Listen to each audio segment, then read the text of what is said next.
ओम श्री चिन्मय सद्गुरवे नमः। हमारा पहला चर्चा की विषय था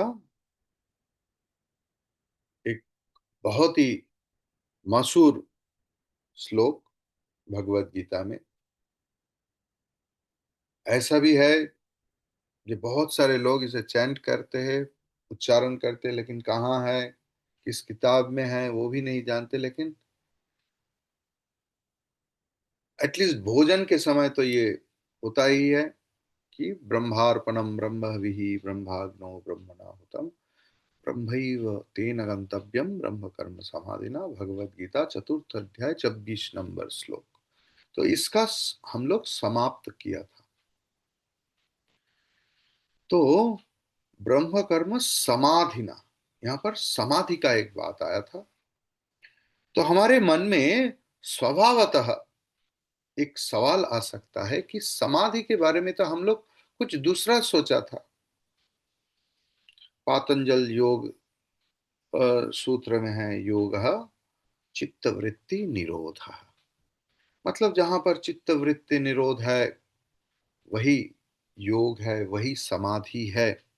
और वो समाधि अष्टांग योग की एकदम अंतिम सोपान है, जहां पर यम नियम आसन प्राणायाम प्रत्याहार धारणा ध्यान, उसके बाद समाधि आता है। तो इधर भगवान कर्म समाधि बताए है, ब्रह्म कर्म समाधि। ये कोई नया चीज क्या? तो योग और समाधि एक समार्थक शब्द है, और उसके लिए ही हम लोग बोले थे कि हर कर्म में, शयन में, आहार में, चिंतन में, घूमने में, अटनम में, भिक्षा करने में, सब में एक अविरल धारा, निरंतर धारा चलते हैं ब्रह्म भावना की, सत की, अस्तित्व की, चैतन्य की, आनंद की स्रोत।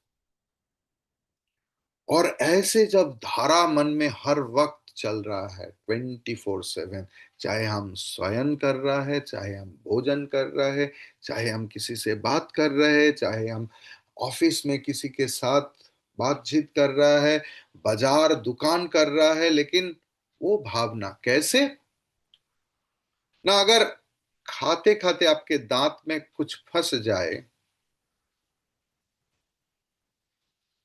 तो हम जो भी बात करें हमारा जिह्वा उधर चला जाता है, ऐसे ऐसे करके। चाहे वो राष्ट्रपति भी हो, एक इंपॉर्टेंट मीटिंग में भी हो, लेकिन उनका जीव हर वक्त ऐसे चला जाता है। जिसका पीठ में कुछ फोड़ा वगैरह हुआ है, वो हर वक्त कॉन्शियस रहते हैं जहां पर जाए कि इधर लग ना जाए।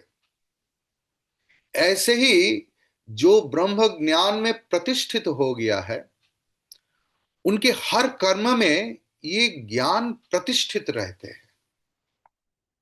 इसके लिए उनको अलग से कोशिश करके इंद्रिय दमन करने की जरूरत नहीं है।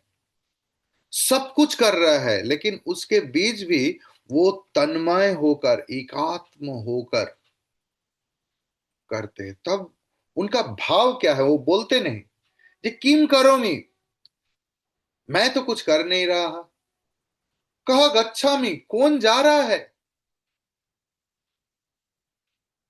क्योंकि तद दूरे तद वो अंतिके, एकदम दूर की दूर में है और एकदम निकट है। मतलब पूरा के पूरा ही वही है, चलन नहीं है। किम गृह्णामि, किससे क्या लूं मैं। ज्ञानी बोलेगा सब मेरा, और भक्त बोलेगा सब तेरा। त्याजामि किम, मैं क्या त्याग करूं।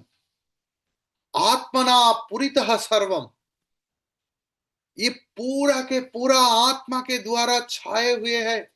ठस ठसा ठस ठस, सिर्फ आत्मा ही है, सिर्फ ब्रह्म ही है। सर्व कल्पाम्बुना यथा, महाकल्पाम्बुना यथा।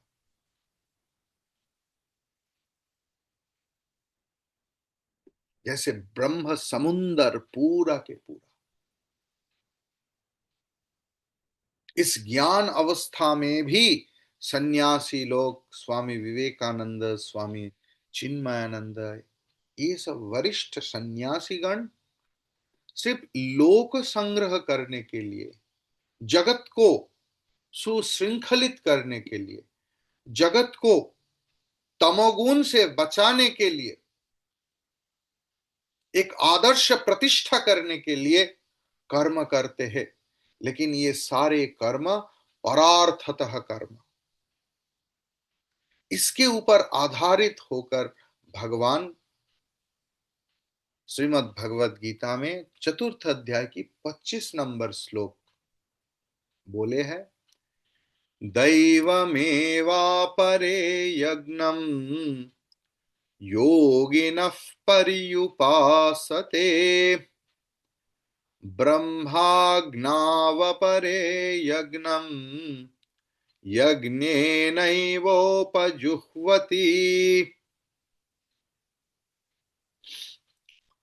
अपरे योगिनः दैवं यज्ञम् एव परि उपासते।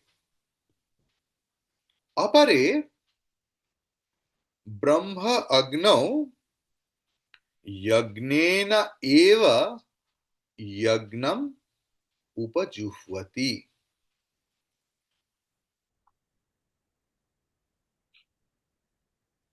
अपरापर, अपरे मतलब आदर्श। हम्म, तो मतलब योगिनः जो कर्म योगी है, कर्मी नहीं, कर्म योगी, जो कर्म को यज्ञ भावना में करते हैं,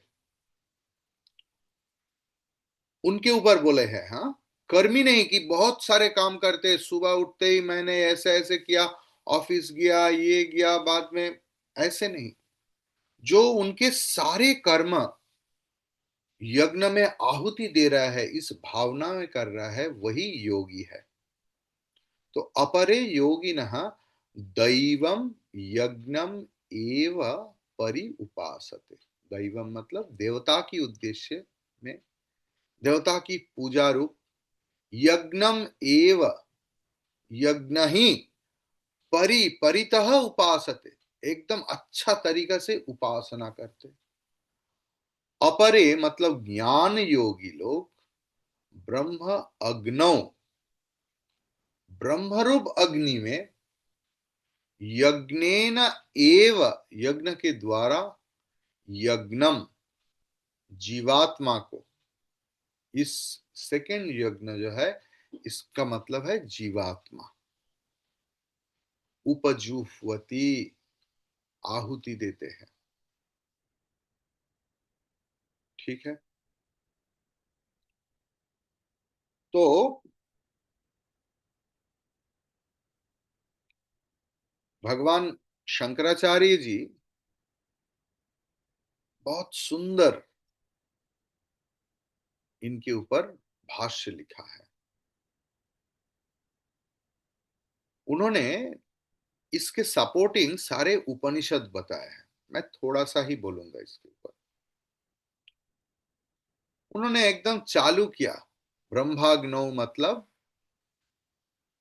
सत्यम ज्ञानम अनंतम ब्रह्म, तैत्तिरीय उपनिषद 2.1, विज्ञानम आनंदम ब्रह्म, बृहदारण्यक उपनिषद तृतीय अध्याय, नवम ब्राह्मण, 28 नंबर मंत्र।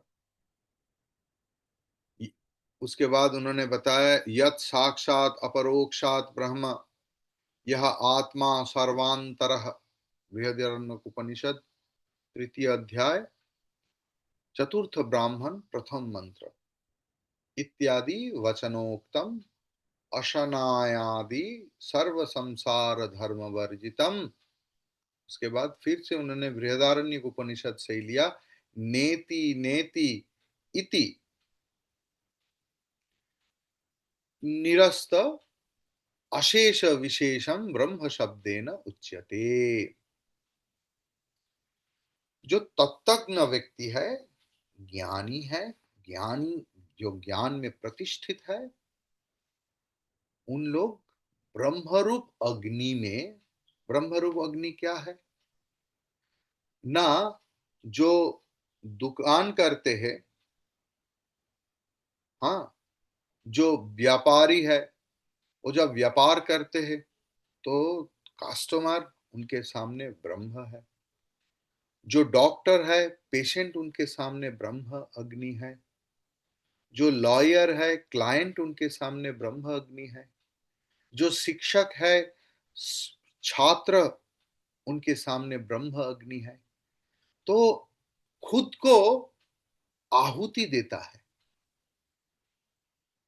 ये भाव नहीं आता कि I am treating the patient, मेरे लिए ये पेशेंट बच गया, मेरे चिकित्सा में ये हो गया। या लॉयर कभी नहीं बोलेगा कि देखो मैंने ये केस लिया और इनको जिता दिया, ऐसे नहीं। वो सिर्फ कर्म के लिए ही कर्म कर रहा है, लेकिन असली भाव तो है कि खुद को आहुति दे रहा है। और उस ब्रह्म की स्वरूप क्या है ना, उस ब्रह्म सत्य ज्ञान अनंत स्वरूप है, विज्ञान स्वरूप है, मतलब विशेष रूप ज्ञान स्वरूप, आनंद स्वरूप है। और जिन्होंने साक्षात अपरोक्ष की हेतु है। अपरोक्ष मतलब ऐसे प्रत्यक्ष जिसमें कोई बाधा नहीं आता। सपोज आप प्रत्यक्ष किसी को देख रहे हैं, प्रत्यक्ष सूरज को देख रहे हैं आप लोग, लेकिन बादल आके अपने दृष्टि को ढक दिया अचानक, तो ये कभी नहीं हो सकता है कि ये, मतलब आपके दर्शन में, आपके दृष्टि में बाधा चले आया, ठीक है। ये अपरोक्ष मतलब बाधाहीन प्रत्यक्ष। जैसे आपके अंदर जो मैं का अनुभूति, आई एम, मैं हूं, अपने अस्तित्व के बारे में जो हमारे चेतना, अनुभव, ये आप शब्द से प्रकाश नहीं कर पाएंगे, लेकिन ये अनुभव की विषय है। और ये अनुभव हर वक्त रहते हैं, कभी प्रकाशित कभी अप्रकाशित। जैसे कौन रिकॉग्नाइज करते हैं ना, मन। लेकिन जब हम लोग गंभीर निद्रा में है, गहरा नींद में है, तब हमारे मन बुद्धि कुछ नहीं है, तो रिकॉग्नाइज करने वाला नहीं है, लेकिन फिर भी आत्मा तो है। जब हम लोग नींद से उठते हैं तो हमारा पहला जो भाव उठता है, आई एम, मैं हूं।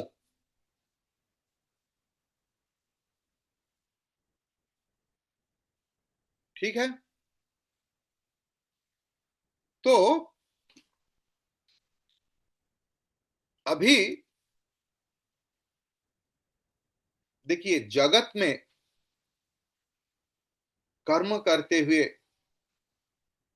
ज्ञानी पुरुष की हृदय में जो जो भाव होता है, भाव उठता है, वो कई सारे श्लोक में व्यक्त किया हुआ है।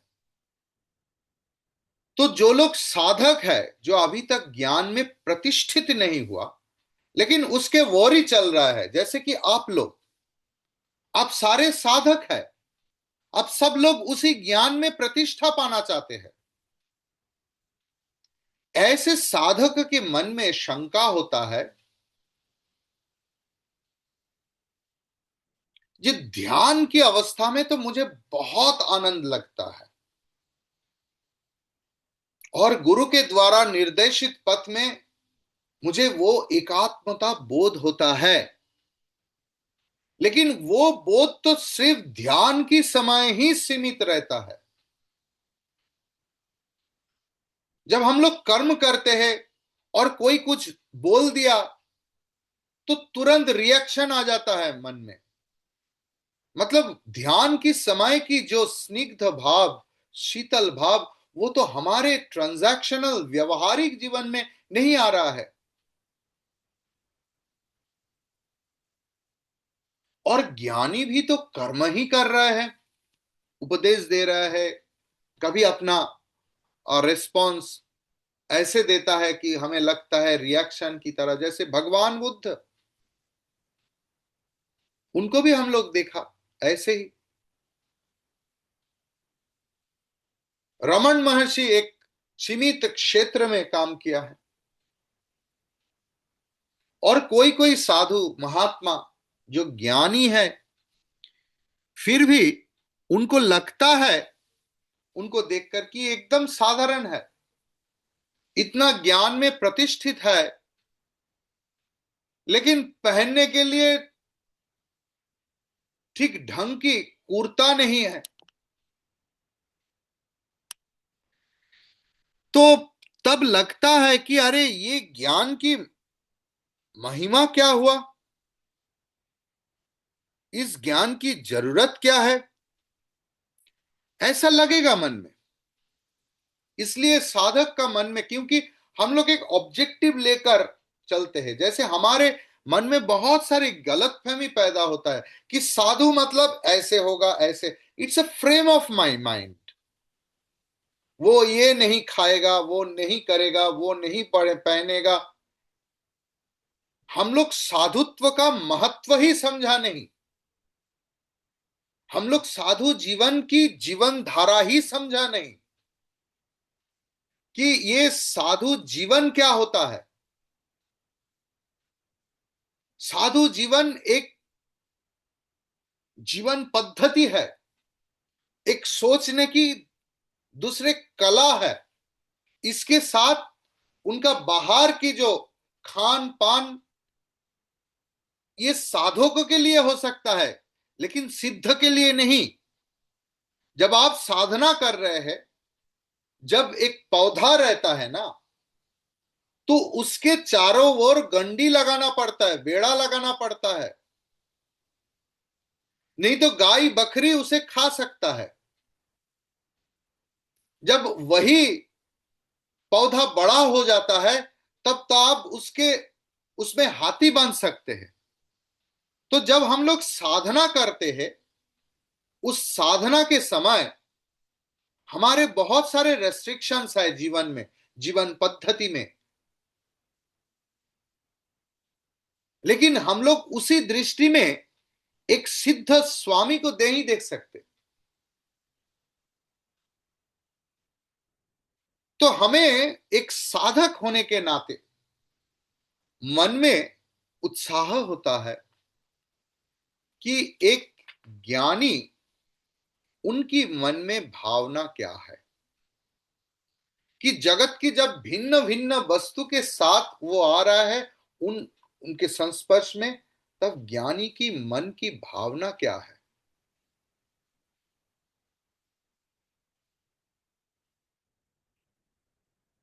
योगी कौन है? हमारे लास्ट क्लास में हम लोग, योगी मतलब साधक तपस्वी कौन है ना, जब हमारे सामने हमारे लोभनीय वस्तु, कामना की वस्तु बहुत जीवन से हम लोग उस बस व्यक्ति को, वस्तु को ऐसे लगता है कि कामना किया है। जब वो वस्तु मेरे सामने आया है जो हमें हमारे लक्ष्य से दूर हटा रहा है, उस समय हमारे मन में जो दुर्बलता आता है, उसको पाने के लिए, उसको छोने के लिए, उसमें जाने के लिए, उस दुर्बलता को हटाकर जो शारीरिक, मानसिक, बौद्धिक जो लड़ाई अंदर में चलते हैं, उसे तपस्या कहते हैं। निरंतर लड़ाई, जो हमारा एक संस्कार है, जे मैं हर वस्तु को इस तरीका से बोलता हूं, और हमारे गुरु हमें हर वक्त शिक्षा देता है, ऐसे मत करो, ये मत करो, ये तुम्हारे लिए ठीक नहीं है। ये तुम्हारे साधना के लिए कॉन्ड्यूसिव नहीं है। तो ऑलवेज अलर्ट जब बात कर रहे हैं कि मैं ये नहीं तो बोल रहा हूं, और मुझे बोलने का बहुत इच्छा है, हर चीज मुझे एक्सप्लेन करने का इच्छा है, लेकिन गुरु ने माना किया है। तो ये जो मेरे साथ मेरे का लड़ाई, इसे तपस्या बोलते हैं। ये नाक ऐसे ऐसे करके और लाखों बार नाम जपना ही तपस्या नहीं। तपस्या अपने आप के साथ लड़ाई।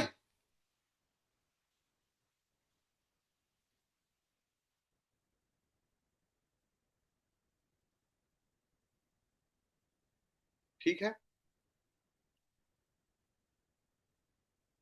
तो यज्ञ भावना में भावित होकर धीरे धीरे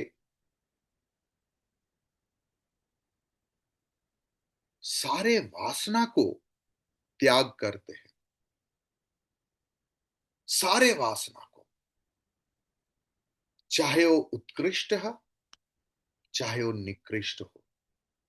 क्योंकि हम लोग उत्कृष्टता की डिस्गाइज में बहुत सारे चीज कर लेते हैं।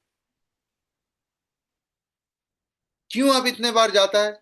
स्वामी जी, हम तो तीर्थ करने गया था। अच्छा, तीर्थ भवना था। जब प्रभु के दर्शन में लाइन में कोई धक्का लगाया, हमारा रिएक्शन क्या था? जब देखा पीछे वाला लोग आगे चले जा रहा है, हमारा नहीं हो रहा है, तब कितना चिल्लाया हमने,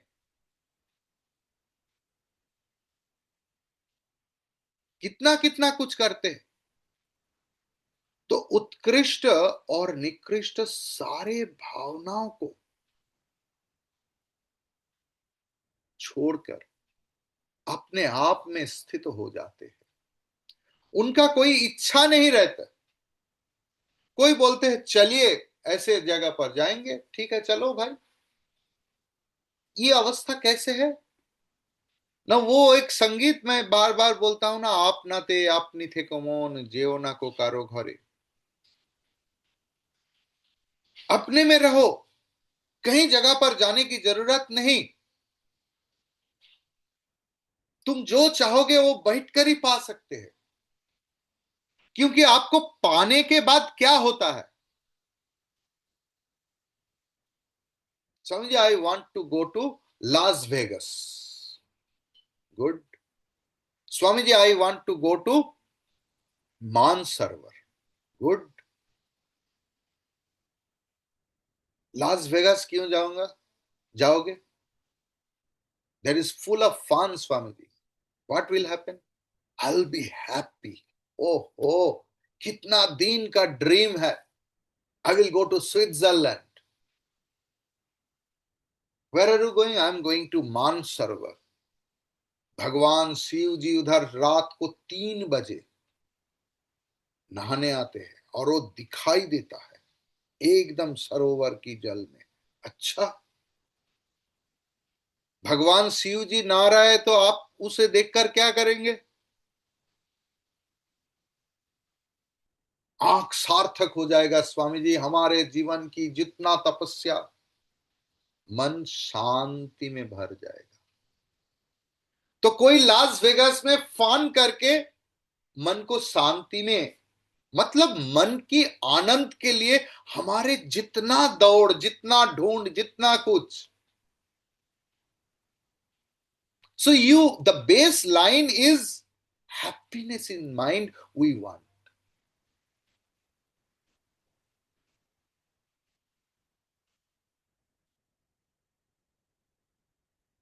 आई like rasgulla, gulab jamun, chamcham,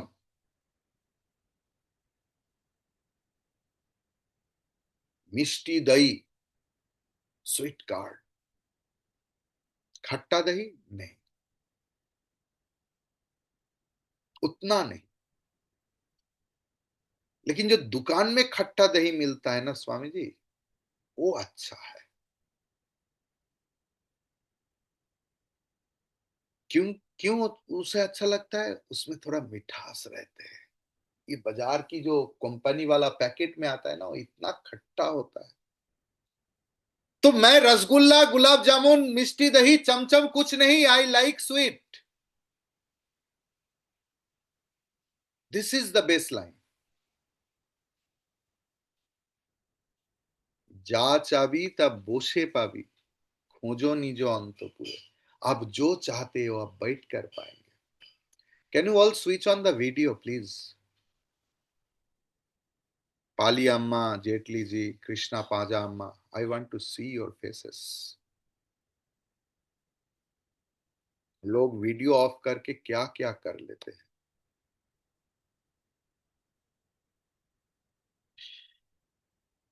please pay attention for half an hour, I beg, half an hour from you, 100% attention. No yoga, no pranayam, no newspaper, no nothing else. Only class for 30 minutes in 24 hours.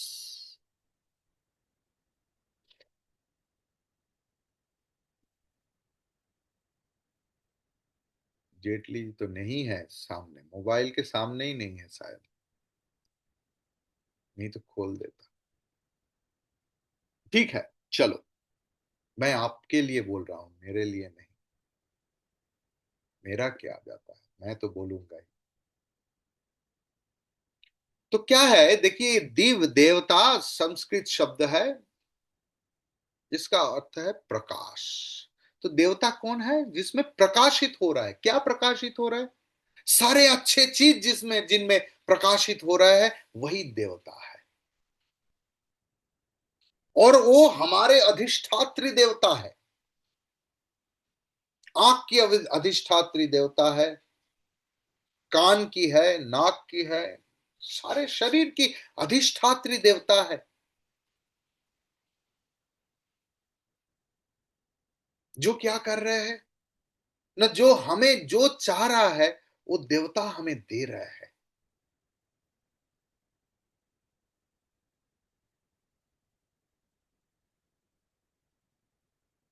जो अज्ञानी है वो देखकर आनंद पाते हैं, सुनकर आनंद पाते हैं, सूंघकर आनंद पाते हैं, खाकर आनंद पाते हैं। लेकिन जो ज्ञानी है वो भक्ति भावना में लीन हो जाता है कि हमारे चक्षु देवता हमें ये दृष्टि दे रहे हैं।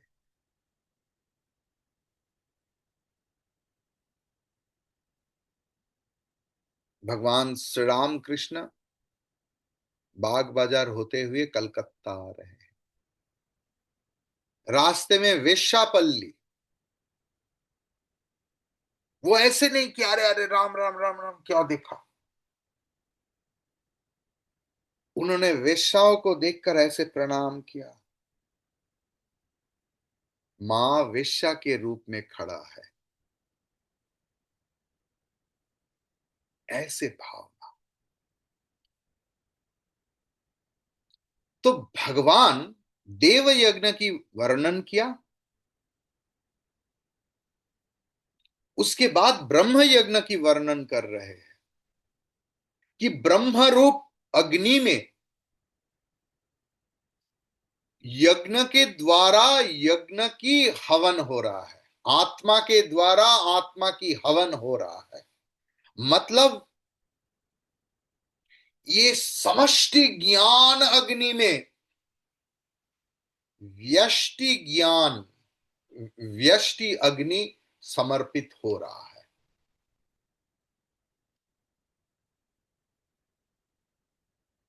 जब तक हम लोग शरीर धारण करके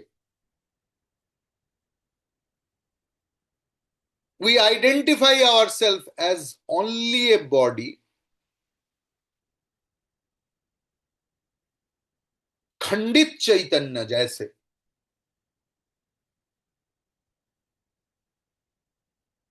होता है ना, समुन्दर में जाकर लोग समुन्दर के पानी ले आते हैं, तीर्थ में जाकर तीर्थ की पानी ले आते हैं।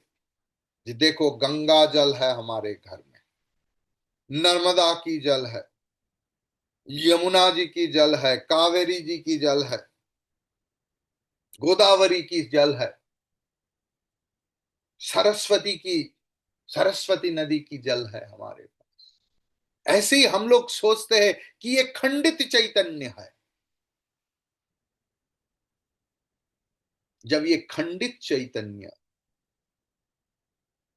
समष्टि चैतन्य के साथ एकात्म बोध करेंगे, तभी ज्ञान में प्रतिष्ठा होता है, तब वो ब्रह्म यज्ञ संपन्न होता है।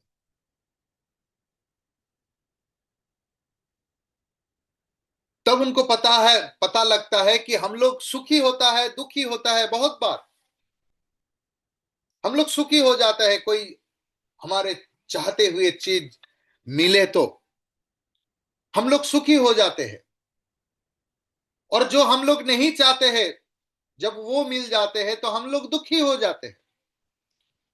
और अज्ञानी लोगों को लगता है कि बाहर की वस्तु में ही हमारे सुख दुख छुपा हुआ है। नहीं, जो व्यक्ति इस ब्रह्म ज्ञान में प्रतिष्ठित है, वो स्पष्टतः समझते हैं कि सुख दुख के कारण कोई बाह्य वस्तु नहीं, लेकिन उस बाह्य वस्तु के प्रति हमारे मन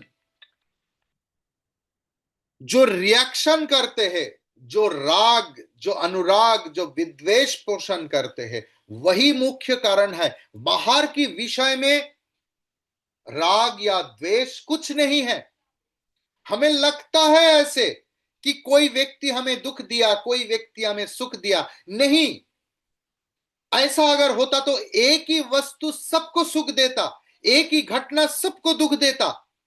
ऐसा तो नहीं होता है। जो मेरा दुख की कारण है वो किसी का आनंद की कारण होता है। कैसे? नहीं, ये हमारे मन के ऊपर निर्भर करते हैं। हमारे मन की मनस्थिति क्या है? परिस्थिति के ऊपर हमारे सुख दुख निर्भर नहीं करते हैं। हमारे सुख दुख निर्भर करते हैं हमारे मनस्थिति के ऊपर। ज्ञानी जानते हैं कि ये जो आंख कान नाक ये सब है, ये सब यंत्र मात्र है, ये विषय को ग्रहण कर रहे हैं। लेकिन ये कैसे ग्रहण करते हैं? ये तो सब जड़ है, जड़ वस्तु है। आत्मा की उपस्थिति में ये जड़ चैतन्य की तरह व्यवहार करते हैं। और हमें लगता है हाँ, हमारा आंख सचल है, हमारा आंख में कोई प्रॉब्लम हो गया तो हम लोग डॉक्टर के पास चले जाते हैं।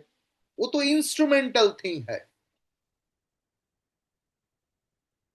जो व्यक्ति इसे समझ लिया कि ये इंद्रिय सिर्फ यंत्र मात्र है, ये कर्म सिर्फ हमारे प्रारब्ध से आ रहा है। If you meet any person, it's your fate, but how the relationship will be between you and that person, that is your पुरुषार्थ। उसमें ही खेल है ज्ञानी का और स्वाभाविक व्यक्ति का, साधारण व्यक्ति का। तो ज्ञानी इसी भावना में जगत कल्याण करते हैं।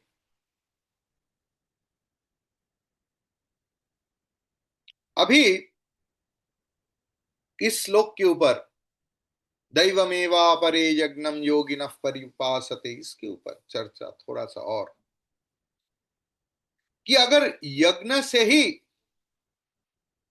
सर्वत्र ब्रह्म दर्शन रूप ज्ञान हो सकता है, तो इसमें इतना भेद क्यों, प्रकार भेद क्यों है? देखिए, हर जीव, जैसे दिवाकर, ये आप जो इतने लोग हैं, सब एक एक अलग अलग जीव है। इसमें भेद है। सिर्फ भेद आपके अंदर नहीं, भेद आपके रुचि में है, आपके सामर्थ्य में है, आपकी इच्छा में है, आपकी देखने की कला में है। इसमें वैचित्र है। और गीता शास्त्र की महत्व इधर ही है।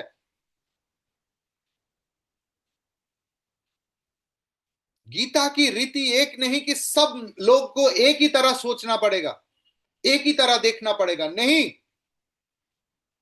आप अपने रुचि के अंदर देखो। आपके, अगर आपको ये रुचि आपके दुख दे रहा है तो रुचि का परिवर्तन करो, वस्तु को नहीं। आप तूफान को रोक नहीं सकते, लेकिन आप अच्छा मकान तो बना सकते हैं। ये तूफान के समय आप उस गृह में रहकर, उस मकान में रहकर आपको इस तूफान से बचा सकते हैं। तो ये हमारे जो शास्त्र चर्चा है, हमारा जो साधना है, हमारा तपस्या जो है, वो संपूर्ण व्यक्तिगत है, personal, for personal development, not to change the world. जब आप खुद को परिवर्तन नहीं कर पाए हैं, आप कैसे सोच सकते हैं कि आप जगत को परिवर्तन कर सकते हैं?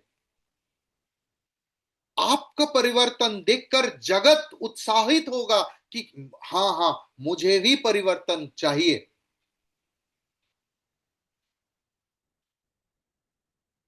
सब व्यक्ति का, जात पात धर्म, भगवान की दृष्टि में तो ना कोई हिंदू है, ना कोई मुसलमान है, ना कोई क्रिश्चियन है, ना कोई ईसाई है। भगवान की दृष्टि में सब सारे सृष्टि समान है। ये हमारे बनाए हुआ मजहब, हम लोग इसके भेद किया है, हम लोग लड़ाई कर रहे हैं, हम लोग चाहते हैं कि मेरे जैसे पूरा जगत होगा। भगवान, ये गीता शास्त्र हिंदुओं के लिए नहीं, तब ये सार्वजनिक ग्रंथ नहीं हो सकता है। कर्म में सबकी अधिकार है, भक्ति में सबकी अधिकार है, ज्ञान में सबकी अधिकार है। लेकिन अधिकार तो है, लेकिन पचाने की अधिकार तो नहीं है। आपके सामने आपको होटल में लेके गया है और बोला देखो इधर 7 कोर्स लंच है, and you can eat anything else. But if your digestive system is weak, you can't digest everything else. तो जो ज्ञानी है वो बोलेगा नहीं, ये मुझे जमेगा नहीं, ये अच्छा है, थोड़ा सा लूंगा, क्योंकि ये मेरा लीवर पचा नहीं सकता। 6 महीने बाद फिर से हमारा एक इनविटेशन है, तो इसके समय मैं ठीक से इलाज करके, व्यायाम करके, योगा करके मेरा पेट को ठीक करूंगा, नहीं तो ये सिर्फ देखते ही रह जाऊंगा। अच्छा अच्छा खाना है लेकिन मैं खा नहीं पाता। शास्त्र में इतना सुंदर सुंदर शब्द लिखा है, लेकिन मेरा योग्यता नहीं है, मेरा मन की रुचि नहीं है। इसी के लिए तपस्या की जरूरत है कि मेरा मन का रुचि बनाऊं, मेरा मन को रोचक बनाऊं। इस शास्त्र ग्रहण करने की, धारण करने की क्षमता बढ़ाने की नाम ही तपस्या है।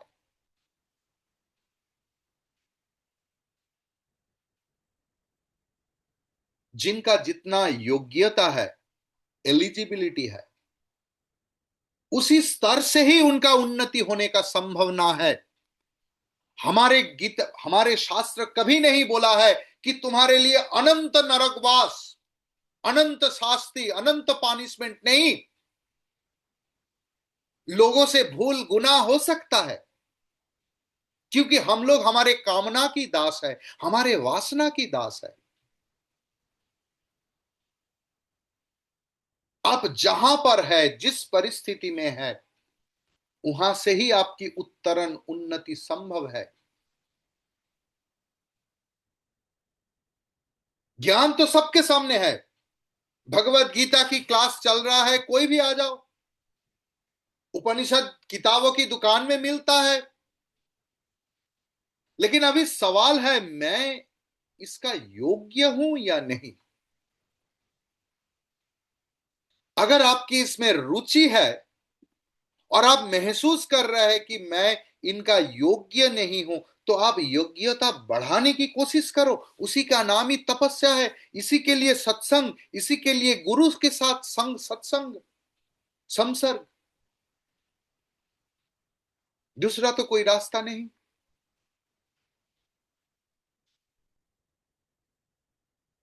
समझ में आया? तो अभी सवाल हो सकता है, ये दैव यज्ञ क्या है?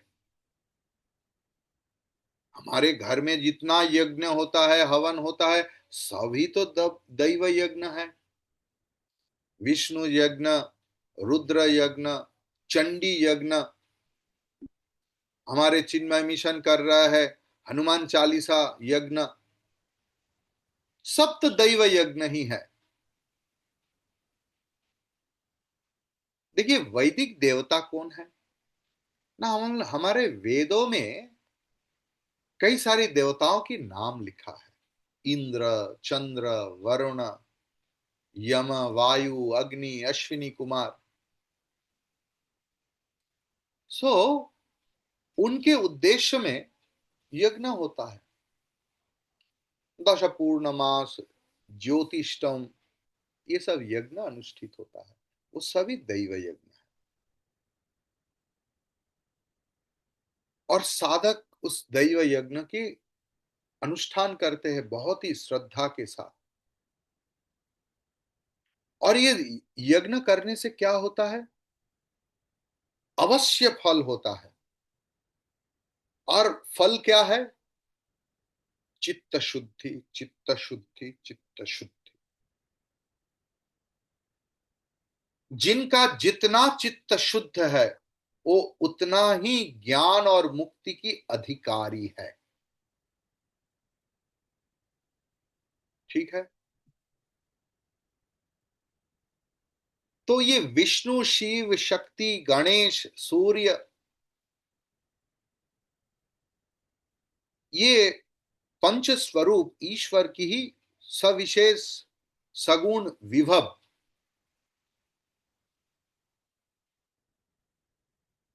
ये जो पंच देवता है, विष्णु, शिव, शक्ति, गणेश और सूर्य, ये सब ब्राह्मण है, लेकिन स्वगुण ब्राह्मण। स्वामी जी, इतने सालों से सुन रहा हूं, अभी भी हम निष्ठा के साथ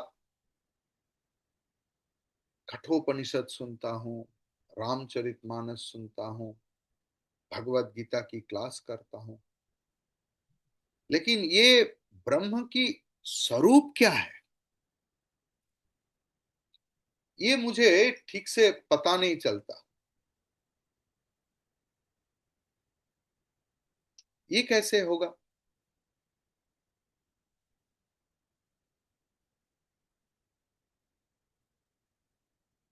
देखिए,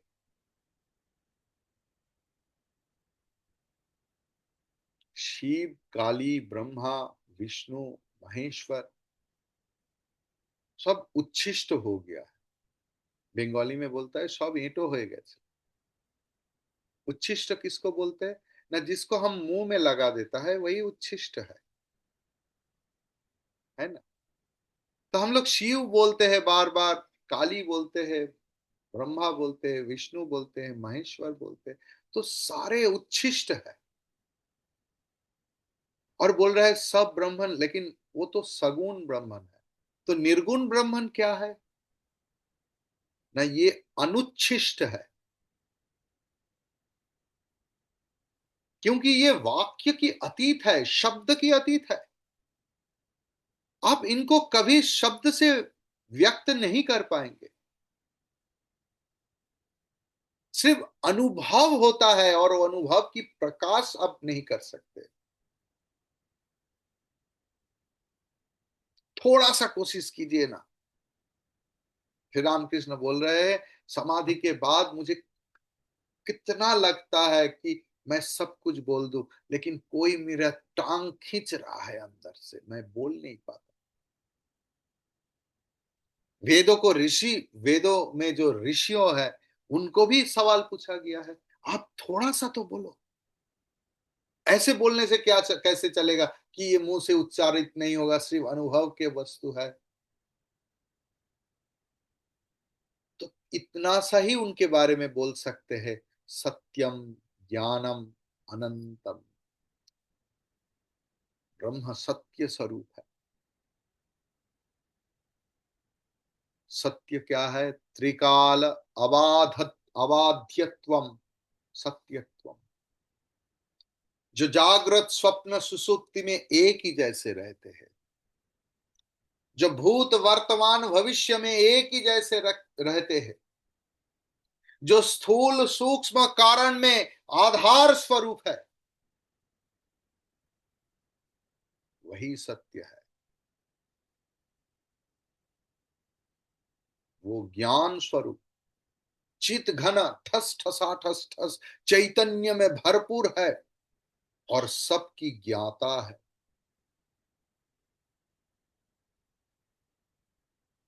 कि तू अंतर्जामी सबका ज्ञाता, ऐसा कुछ गाना है। देश काल व्यवधान कुछ नहीं। भारतवर्ष में जो ब्राह्मण है, ऑस्ट्रेलिया में वही ब्राह्मण है, अमेरिका में वही ब्राह्मण है, चांद में वही ब्राह्मण है, प्लूटो में उतना ही ब्राह्मण है, कोई कम नहीं।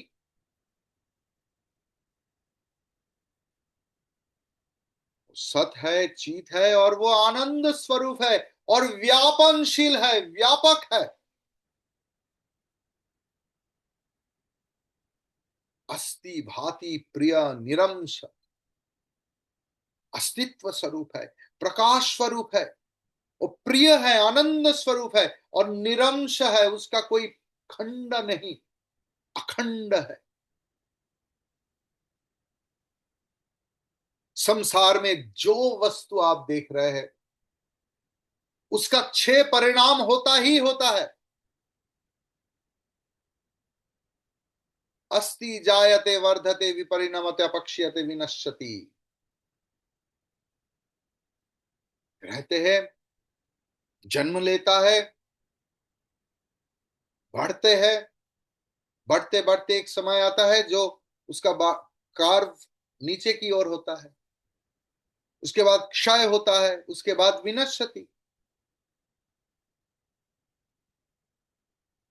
तो हमारे सारे वस्तु, इवन हमारे सूरज, हमारे चंद्रमा, हमारे ग्रह नक्षत्र, सब कुछ, हमारे पृथ्वी, सब ये षड विकार की अंतर्गत है, षड विकार में ग्रसित है। लेकिन ब्रह्म अपरिणामी है, अविकारी है, उनका कोई विकार नहीं।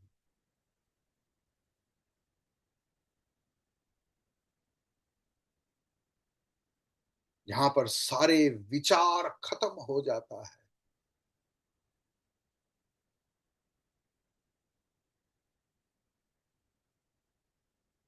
वही तूर्य अवस्था है। उपनिषद में है, तूर्य का मतलब चतुर्थ अवस्था। ये चतुर्थ अवस्था मतलब कोई अवस्था नहीं। अगर किसी का एकलौता बेटा जन्म हुआ है और उनका नाम रखा है चतुर्थ, इसका मतलब ये नहीं कि उनके पहले उनका तीन भाई बहन है। तूर्य ऐसा ही है। चतुर्थ मतलब सिर्फ वही है। ठीक है। ये जो तत्त्वम असि, ये तूर्य मतलब ये तत्पद की लक्ष्य है।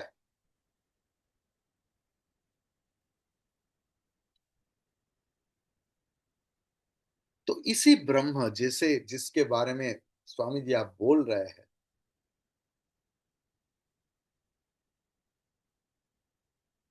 इसमें आहुति कैसे दूं, इसमें यज्ञ संभव कैसे है।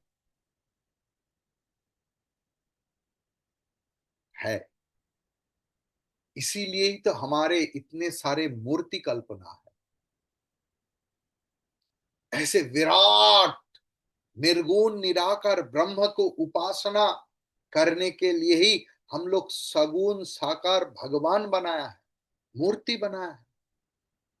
तो ये जो तत्वम अशी का जो तत्व, ये जो लक्षार्थ ब्राह्मण है, इसको हम लोग अग्नि के रूप में कल्पना करके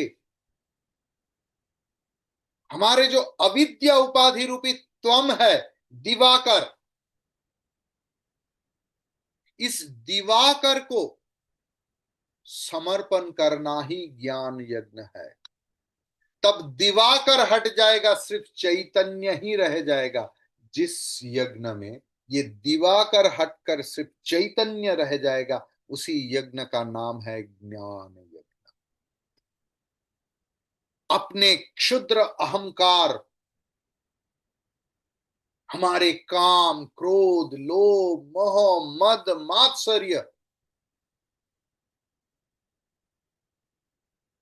जिस जिस प्रकार से हम लोग आहुति देंगे, उसे ही हम लोग ब्रह्म यज्ञ कह सकते हैं, ज्ञान यज्ञ। ये एक पारमार्थिक भाव रूपी यज्ञ है। ये कोई द्रव्य यज्ञ नहीं कि हवन सामग्री ले आओ, घी ले आओ, काठ ले आओ, नहीं। ब्रह्म यज्ञ जल रहा है, और यज्ञ सामग्री मेरा मन है, मेरा अहंकार है, मेरा कामना है, मेरा वासना है, मेरा लोभ है, मेरा घृणा है, मेरा द्वेष है, मेरा अटैचमेंट है, मेरा अनुराग है। सबको विसर्जन दो।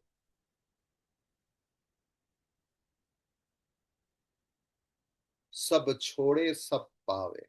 हम लोग डरते हैं, अगर ये सब छोड़ जाए देंगे तो हम तो खो जाएंगे, हमारा क्या रहेगा, क्या।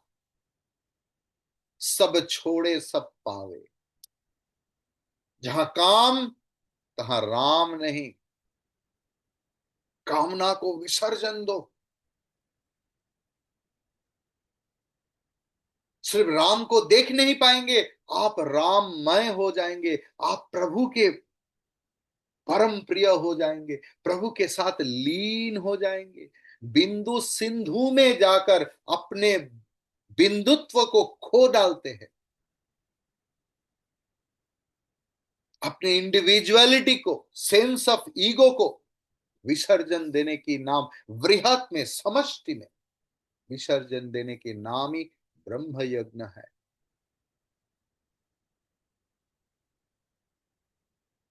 तब मन में एक अनुभव होता है, जिसको वेदों ने शब्द के द्वारा बोलने की कोशिश किया है, अयम आत्मा ब्रह्म।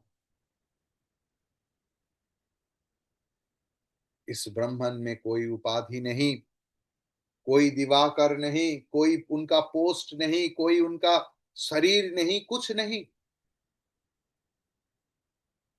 तब सब एक हो गया है। लेकिन आप 24 नंबर श्लोक में भगवान ने जो बताए थे, ब्रह्म कर्म समाधिना, वो भी तो ज्ञान यज्ञ नहीं है। तो इस श्लोक में क्यों भगवान ने अपरे शब्द व्यवहार किया है? ओरे ब्रह्माग्नौ अपरे बोल के फिर से विषय को अलग दिखाने की कोशिश किया है भगवान ने। ये अलग नहीं किया। मतलब भगवान कर्मयोगी और ज्ञान योगी के बारे में बताए ना। पहले अपरे मतलब कर्मयोगी, दूसरे अपरे मतलब ज्ञान योगी। तो भगवान ऐसे पृथक किया है क्या? नहीं, पृथक ऐसे नहीं किया।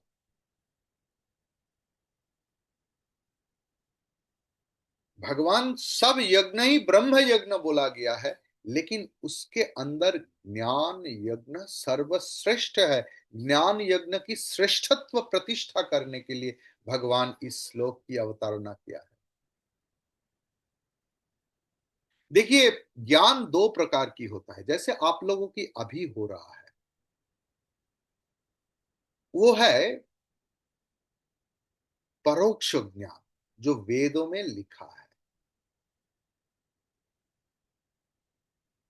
अगर आप लोग सब, मुझे पता है अगर नहीं है, साधन चतुष्टय संपन्न अधिकारी, तब जब आप गुरु के मुंह से, आचार्य के मुंह से, शास्त्र से सुनेंगे तत्वमसि, तब तुरंत आपके मन में जो अनुभव होता है, उसे ही अपरोक्ष ज्ञान कहते हैं।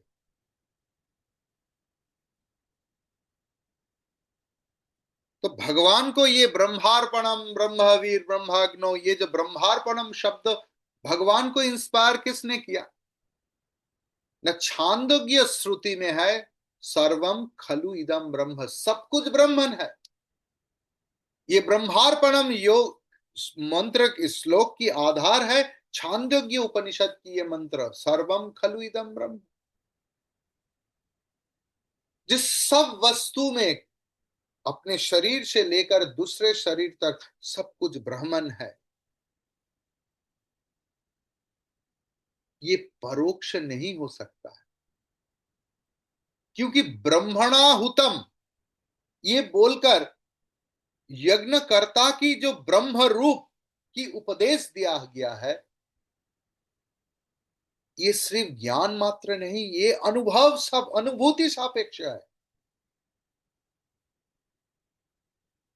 और इसी श्लोक में ही जीवात्मा और परमात्मा जो अभिन्न है, व्यष्टि और समष्टि, personal and the total are same. इसीलिए ये अयमात्मा ब्रह्म, तत्वमसि, अहम ब्रह्मास्मि, प्रज्ञानम ब्रह्म, ये सारे महावाक्य की जो आधार है वो है अपरोक्ष अनुभूति की बात। जो उपाधिक आत्मा है,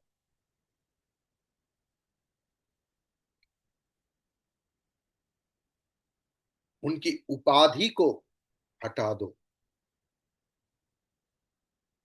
उपाधि हटाने से भी वस्तु रहते हैं। जो अस्तित्व में रहते हैं वही है निर्विशेष ब्रह्म। और यही जो ज्ञान होता है, यही ज्ञान है चरम ज्ञान। और इसके बारे में ही भगवान चर्चा किया है इसी 25 नंबर श्लोक में। हरि ओम तत्सत।